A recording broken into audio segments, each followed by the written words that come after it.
breathe when you see me come and make some room. Everywhere I go, I'm in the spotlight. This is a good life. I'm living bold. This is what it looks like. On the ticket of the world.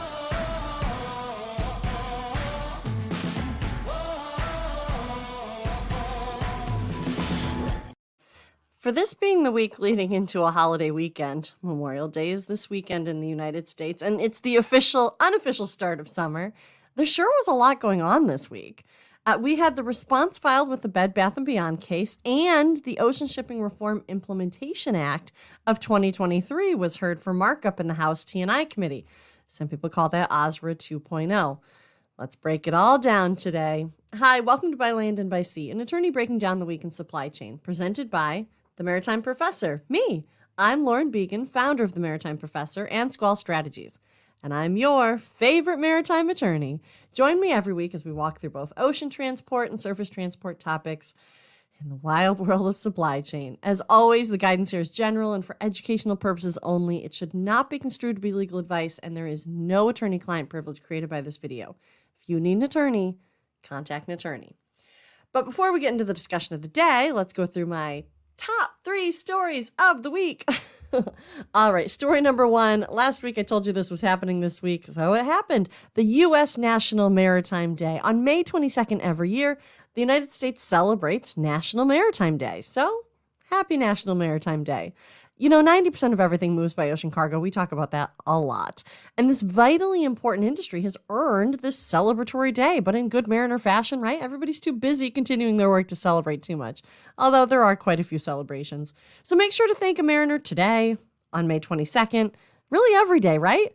So from the U.S. Department of Transportation and Maritime Administration, so DOT MARAD, from their website, I want to read a quote from their website, from their Maritime Day. So in 1933, Congress declared National Maritime Day to commemorate the American steamship Savannah's voyage from the United States to England, marking the first successful crossing of the Atlantic Ocean with steam propulsion.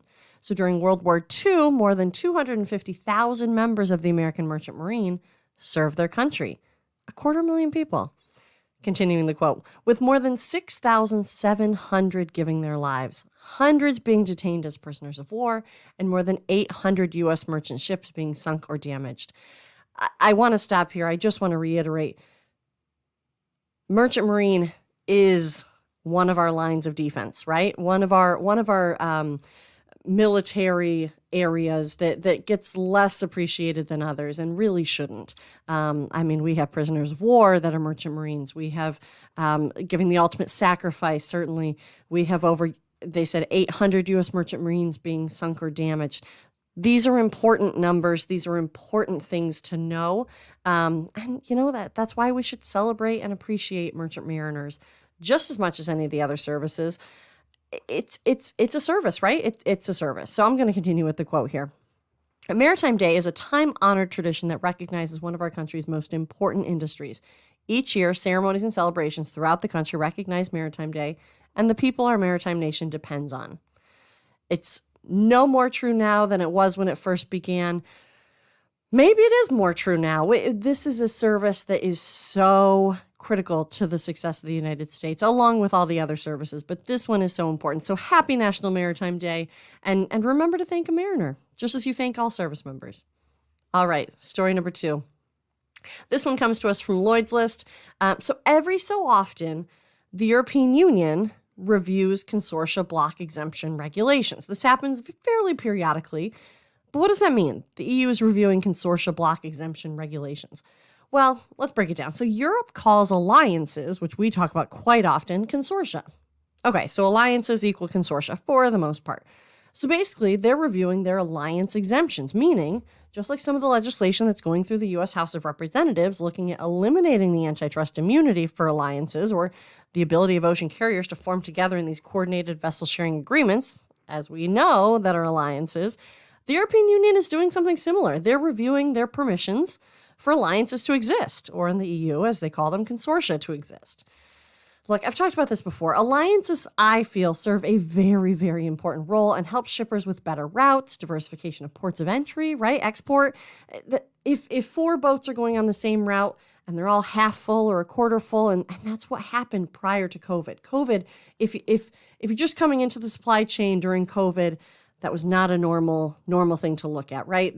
The ability to put cargo on a ship didn't exist much during COVID. Prior to COVID, there was a lot of extra capacity, right? And we're going to be moving back to that world. It's a pendulum swing. It's going to be swinging back the other way, where capacity, right? All this extra space on these vessels. And so if you had four vessels doing the same route, why and they're all a quarter full, half full, why not consolidate that space? I mean, it's sailing on a boat, right? It's going on a boat. Let's just put all the cargo onto one boat. You can still compete. They're not talking about rates. They're just sharing that space. And eliminating all these alliances won't eliminate vessel sharing, actually. So that's something to note, too. You can still have these piecemeal alliance or piecemeal vessel sharing agreements, but they're just going to be just that. They're going to be piecemeal and harder to follow. So going back to their four vessels going on the same route, if you consolidate and combine, and I say consolidate with a little bit of hesitation because I don't want you to think that consolidate the brands or consolidate the companies. It's just consolidating the space on the vessels. We got four ships. They're all going the same route. Now let's put what can fit on two ships on two ships. Now you've freed up two other vessels that can go to other ports. That's the diversification of ports of entry that I'm talking about when it comes to one of the benefits of alliances.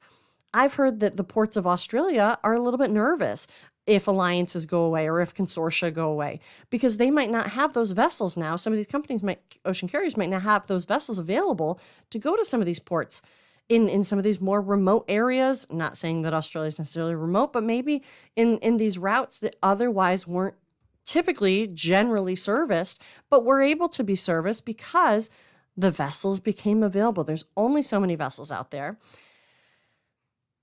And that's where all of these government monitoring programs come in.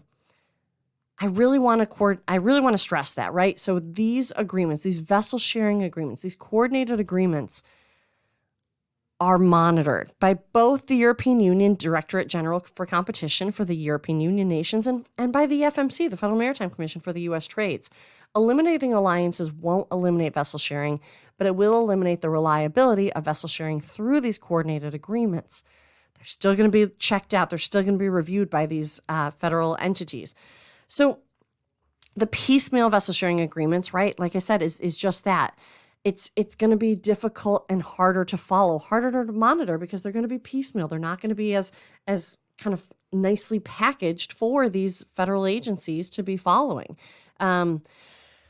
Look, I've talked about this before. It's not an exact parallel, but it is something that I think kind of illuminates and explains these alliances and the benefits that we as consumers kind of feel every day, a little bit more consumer facing. So similar to the vessel sharing agreements, they're kind of like aviation alliances. So if you want to fly, let's say Boston to Denver, you have options, right? So you go through Southwest, you may have to stop over in Kansas City. You don't want to go to Kansas City. You don't want to stop in Kansas City. That just slows down your overall trek, but maybe it's cheaper, but they only have so many airplanes on Southwest. But that's just what their route offers. But then if you were to book the same flight on Delta, you're likely to find a direct flight. Why? Because they code share as part of their alliance. So they're sharing their airplanes, basically. So now you have more airplanes that can service that route without you even knowing, really. You may still even book directly with Delta because you like working with them, but you're likely to fly direct on maybe Eagle Air doing business as Delta. That's just an airline equipment share, right? That's similar to the vessel equipment sharing that happens on the Ocean Alliances side. And let me be clear about one other thing. These alliances, these vessel sharing, ocean going alliances don't discuss rates. They are still fiercely competing for your business. They are just sharing open space on the vessels, and that's what the FMC is watching for. No rates, only equipment, making sure that even though they're being granted this limited exemption from an otherwise monopolistic thing, that they're not talking about rates and that it's not going to be to the detriment of the U.S. shipper, importer, exporter, or consumer, but that it'll be a benefit. So as the European Union is reviewing consortia and as the U.S. is reviewing through Congress the decision on whether or not to allow alliances to continue to exist, I really think that this has been a test case of a success here, right? I think that these alliances have done a good job. For the most part, they've been around for about 10, 12 years at this point. COVID was a strange time, but look at the data, look at the information before COVID. You saw service reliability go up. You saw capacity availability happening. You saw routes, better routes. And I think you overall, as a general statement, saw rates lower than they otherwise would have been. So we'll see. We'll see. Everybody's looking at consortia and alliances and what to do with the quote unquote bad guys. Look, are they bad guys? I don't think so. Did they make some bad decisions? Perhaps. We're finding that out, right? Through all of this case law and all of these cases that are going through and all these enforcement actions, we're finding out who made right decisions and who made wrong decisions. But as a general statement, are ocean carriers and these vessel sharing alliances bad? I don't think so. All right. Story number 3. Look, I don't often cross-reference my other appearances. Maybe I should. I don't know. But this week I was on 2 different shows, and I wanted to make sure that you mention them so that you can go check them out. So first, dropping just today, I'm on the Lloyd's List podcast. So I'm going to be talking about different legislative movements on the Hill and the implementation of OSRA 22, and certainly OSRA 2.0, as it is the Ocean Shipping Reform Implementation Act. So this is all of this is the House version. We're about to get into that. But that's what I'm talking about on the Lloyd's List podcast. And the other thing was earlier this week, I was on Freight Waves Now alongside Dr. Sal Mercogliano. You might know him from What's Going On with Shipping, a wildly popular YouTube channel. If you don't already go watch him on there, you should. He drops 2 to 3 videos a week, and he really breaks everything down, all things maritime. But he and I were talking with Bill Priestley in the roundtable about the Bed Bath & Beyond case and the OOCL response. We also dipped into a little bit of the ILWU and PMA contract negotiations. Again, remember, that contract expired July 1st, still holding over. This is the West Coast labor negotiations. We had some things to mention on maybe trends we're seeing, but who knows what's going on there, right? Look, both great conversations, both with Freight Waves Now and Lloyd's List podcast. I'm going to drop the links to these, but go check them out. I hope you do. It was fun being on these different shows. All right, so let's get into the meat and potatoes of the day. So again, like I said, we're going to be covering the Bed Bath & Beyond and OOCL case. There's been some movement there. And the Transportation and Infrastructure markup. The Transportation and Infrastructure Committee hearing of the U.S. House dealt with the Ocean Shipping Reform Implementation Act, OSRA 2.0. So let's start with the Bed Bath & Beyond case. So we've talked about this a few weeks in a row now, right? So Bed Bath & Beyond filed suit against OOCL, which is Orient Overseas Container Line. They're a member of the Ocean Alliance, and they're also a controlled carrier. I only mention that just because it's mildly interesting to know that they are majority owned or controlled by a foreign government, but not really pertinent to this case. But it doesn't often come up in kind of general societal discussions when you talk about some of these ocean carriers. They are certainly not all majority owned or controlled by a foreign government. Actually, quite a few are European owned, and not saying that that's not majority owned or controlled, but look, they're not all controlled carriers by any means. So Bed Bath & Beyond filed a suit against OOCL, basically saying they failed to meet their service contract commitments to Bed Bath & Beyond, saying that there were minimum quantity commitments. We talked about this a few weeks ago, where I go in a little bit more depth on what the complaint actually says. They talk about the ability to pick up containers was constrained due to circumstances outside the control of Bed Bath & Beyond. And then they go into saying that they induced, OOCL is what Bed Bath & Beyond is alleging, was inducing Bed Bath & Beyond to enter into premium rate contracts as a precondition to carry just a fraction of the quantity of the actual commitment that they had originally agreed to in their service contracts. The service contracts at issue, according to Bed Bath & Beyond, was minimum quantity commitments of 2,100 FEUs annually, which they said was an average of 175 FEUs per month. So FEUs, remember, are 40 equivalent units versus TEUs, which are 20 equivalent units. It's just the length of the box, right? 20-foot box, 40-foot box. They said only a portion of that was actually provided and that they fell short by over 600 FEUs, 40-foot equivalent units, in that 2020 service contract. For 2021, minimum quantity commitments, 3,700 FEUs annually, roughly. And they said that they only were provided with 2,400 FEUs for that year. Ultimate damages, Bed Bath & Beyond was saying $31.6 million in addition to other injuries, including lost profits, not included here. So they're looking for $31.6 million. Okay, so this has been out there for a few weeks now. A lot of press coverage on Bed Bath & Beyond. Obviously, because originally Bed Bath & Beyond, a few weeks, maybe months ago at this point, filed for bankruptcy. So you kind of, everybody I feel like is kind of making the connection. Maybe they filed for bankruptcy because of this, because of all this that happened.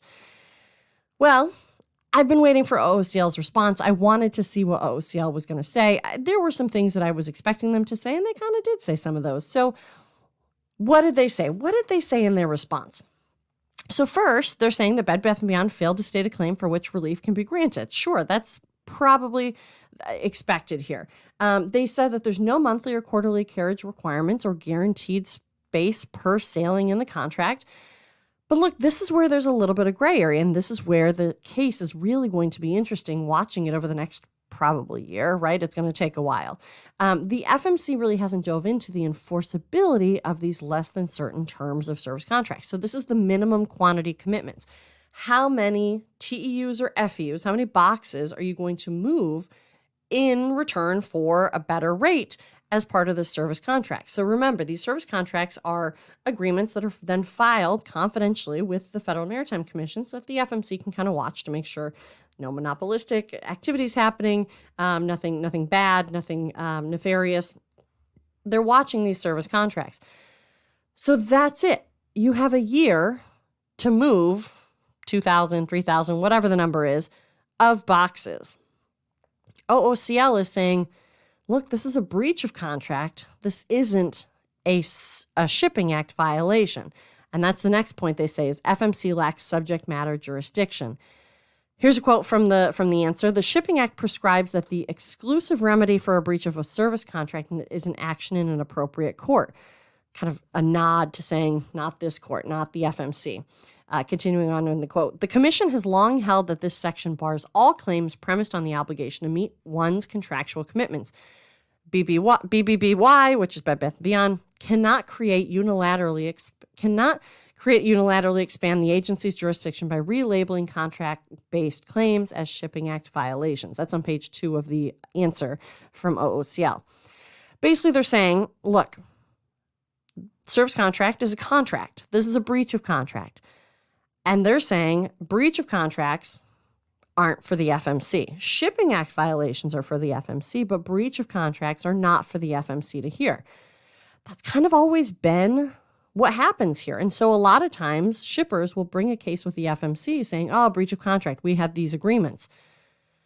That's not exactly what Bed Bath & Beyond did here. And I guess that's what we're going to find out, right? So, but the way that they presented it was a little bit different. And they did try, it seemed, to hinge more on minimum quantity commitments and more Shipping Act violation intentions on their complaints. Of course, the OCL was going to say FMC doesn't have subject matter jurisdiction here, and this is a breach of contract. That's the ultimate question. That's one of the major questions here of this case that I am so interested to see. This is something that I had previously talked about with the MCS MSC Costco case. We were looking at the minimum quantity commitments and service contracts. Is that something that the FMC can hear? In that case, in the MCS case, yeah, they were hearing it, right? They were in the midst of this case moving forward. It got into some legal procedural hiccups. And I say hiccups meaning that we didn't really get to any of the content stuff. We're still kind of moving towards that, but it's still stuck in discovery. So it's part of a legal procedure. You can't rely on the MCS case because it's not done yet. It's on appeal. Even though the administrative law judge made an initial decision, that's exactly what it was. It was an initial decision. It had an appeal. It has an appeal on it. They're continuing on. But even the initial decision wasn't decided necessarily on the merits. It was on legal policy or legal procedure there. So we were previously waiting on the MCS. Now we have the Bed Bath & Beyond case that was like, we can't wait anymore. They do reference to the MCS case, but again, not legal advice, but just be careful. That case is not finished. That case is not final by any means. So Bed Bath & Beyond, getting back to here, OOCL. They also said that this was a 10D1, that the Bed Bath & Beyond engage in a practice or regulation. Well, OOCL is saying that they engage in practice or regulation on a normal, customary, and continuous basis where such practice or regulation is I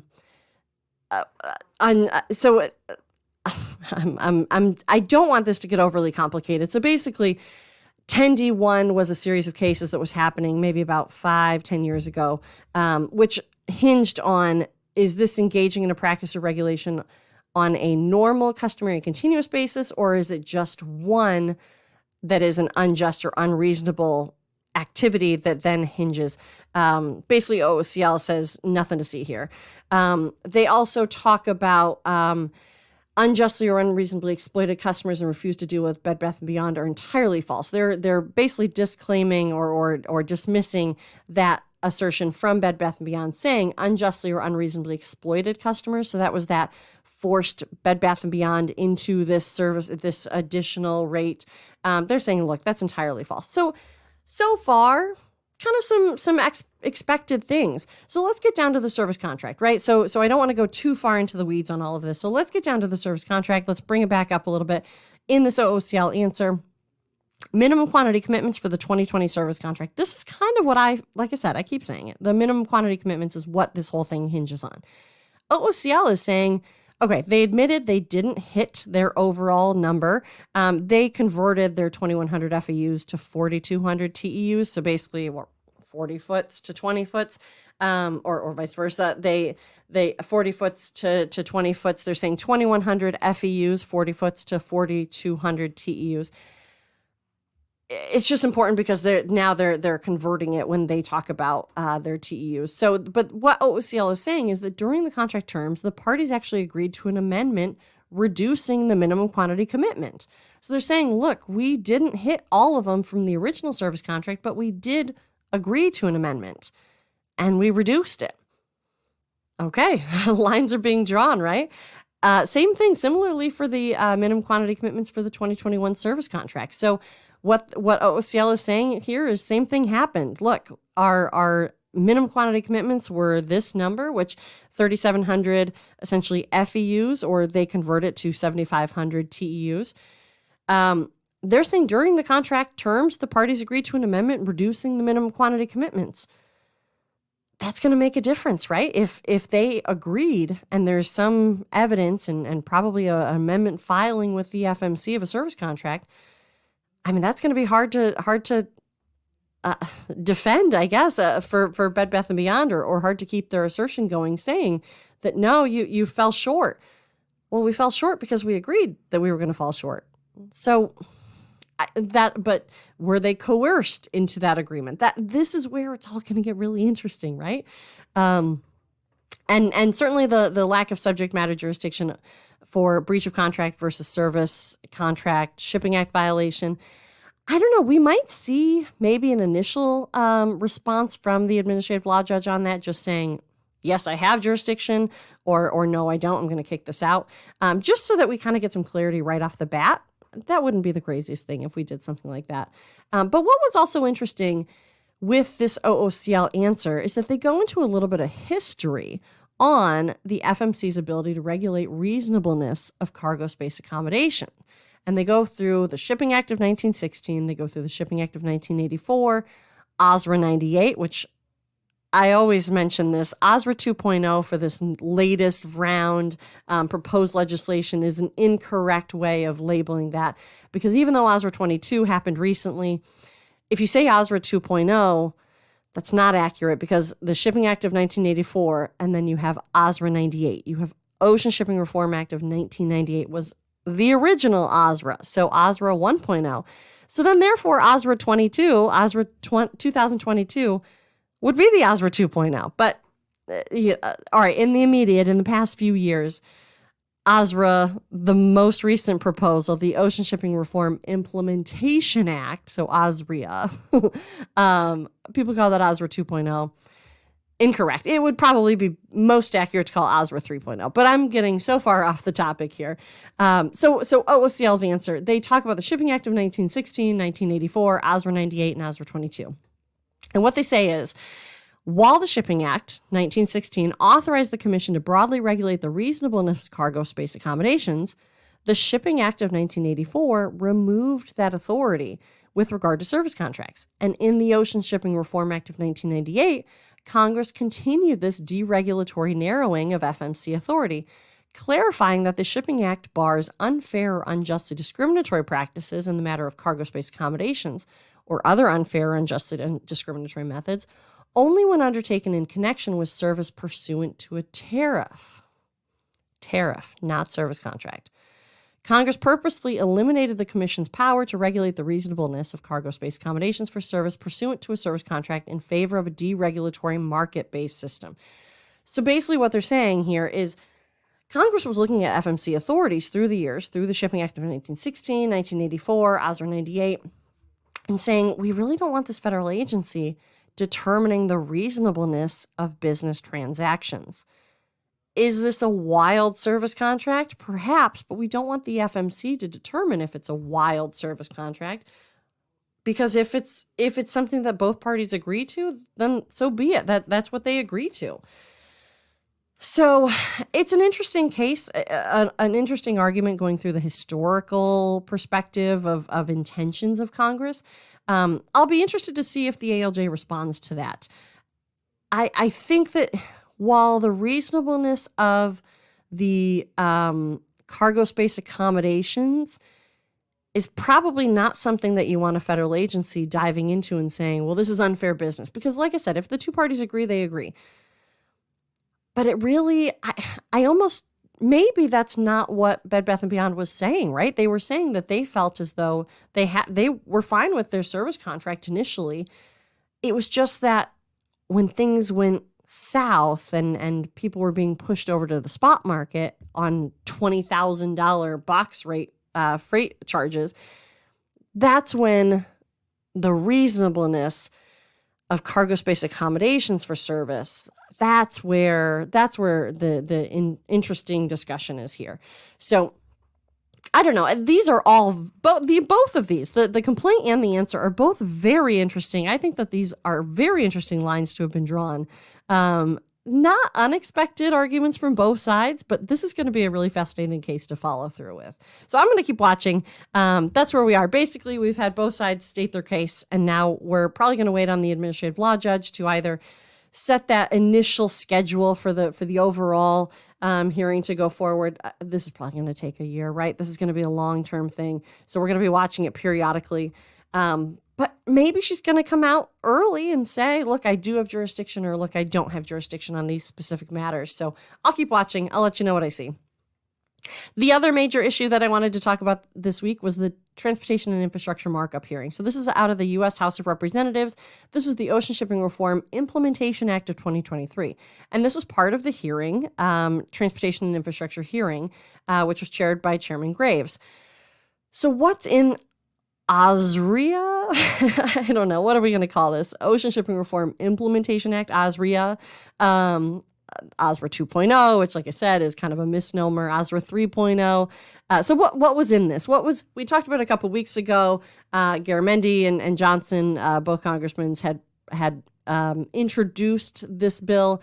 Now we get to see what, through horse trading over the past few weeks, has gotten us.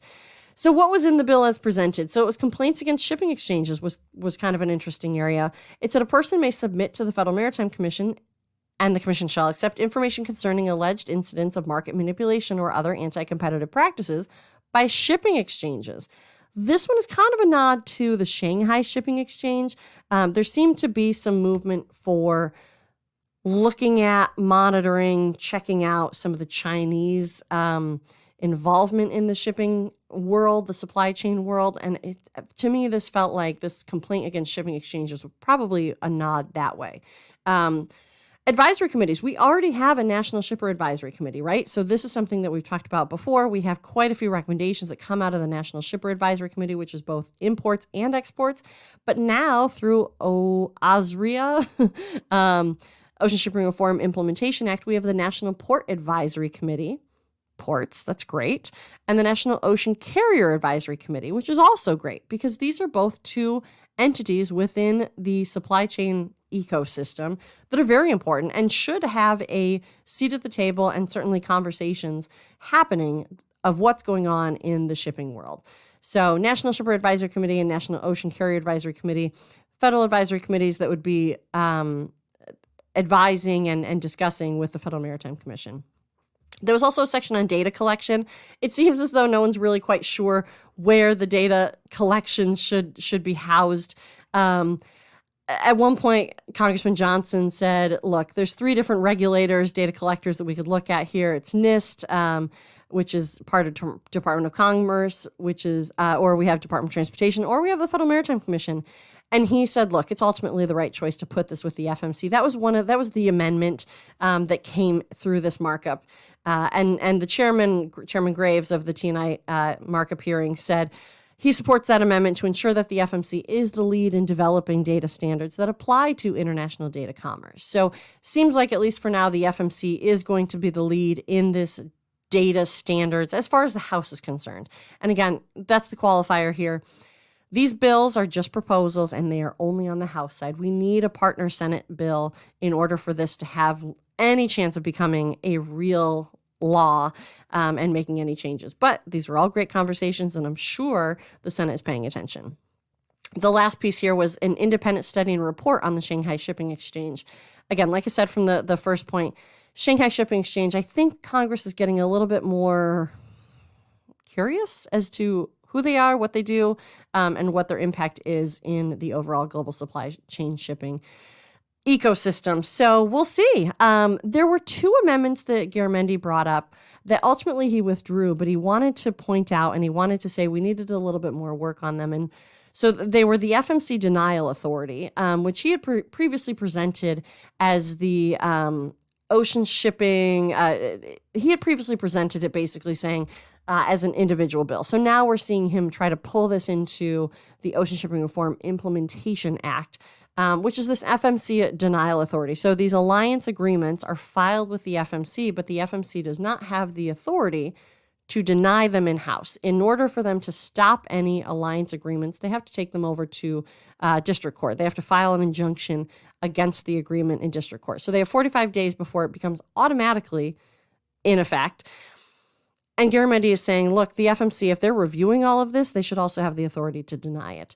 There's some controversy here. There's great arguments on both sides on why we should do it this way, why we should have denial authority, why this makes sense because there's subject matter experts. But then also it's more government intervention, right? That's been the other argument. This is just another way of the government getting involved in otherwise private actors doing private business deals. This will be interesting to watch go forward. This was an amendment that was proposed, but then ultimately withdrawn alongside the second amendment that Garamendi brought forward, which is that there's a gray area. He says there's a gray area between the Federal Maritime Commission and the STB, the Surface Transportation Board. So what this, I think, is pointing to is really talking about those rail yards and the per diem that's associated with rail yards. So through bills of lading are something that the FMC has come out and said that they have jurisdiction over, but it's not exactly crystal clear in the Shipping Act or in the statutory authority of the FMC. It's certainly been understood to be that way, but it's just not from a lawyer legal perspective. And like I said, this is educational purposes, educational discussion here. It doesn't seem to be crystal clear. And that's where about 77 shippers the other day sent a letter over to Congress saying, we'd like more clarity here.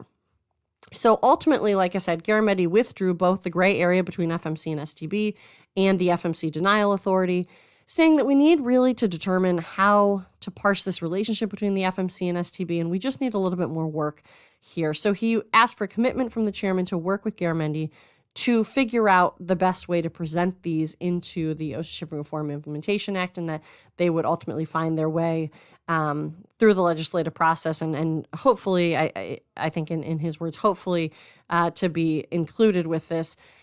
The Chairman Graves said he has that commitment from the chairman. He'd be happy to work with Garamendi. So we'll see. The denial authority and the gray area between the FMC and STB, I think TBD, right? To be determined. I think these are areas that we're still going to see some movement on.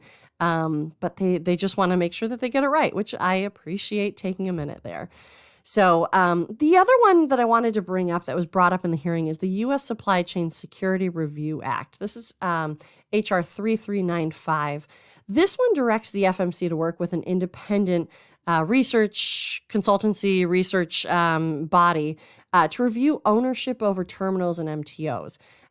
Any changes or announced changes, specific ownership to Russia and Chinese ownership, but they're looking at wholly or partially owned by foreign entities. They really want to, like I said, they want to dive in more to see China's influence. They also looped in Russia here, but they want to see some of these ocean terminals, ports and terminals are being owned partially or wholly by foreign entities. Congress is just saying, we want to know more about that. We want to know what's going on here. So that's another pending bill. Like I said, these are not law. These are not close to law yet. They would have to have a Senate sister bill. And as far as I know, they don't yet. So, but they are moving. They are moving on the House side, and so they are making progress. So wanted to bring all those to your attention. I'm going to keep watching them. But as always, the guidance here is general and for educational purposes only. It should not be construed to be legal advice directly related to your matter. If you need an attorney, contact an attorney. But if you do have any specific legal questions, feel free to reach out to me at my legal company, Squall Strategies. Otherwise, for the non-legal questions, the e-learning, and general industry information and insights, come find me at the Maritime Professor. If you like these videos, let me know, comment, like, and share. And if you want to listen to these episodes on demand, or if you missed any previous episodes, specifically where I highlight Bed Bath & Beyond case complaint, check out the podcast By Land and By Sea. Or if you prefer to see the video, they live on my YouTube page, By Land and By Sea, presented by the Maritime Professor. And while you're at it, check out the website, maritimeprofessor.com. So until next week, this is Lauren Began, the Maritime Professor, and you've just listened to By Land and By Sea.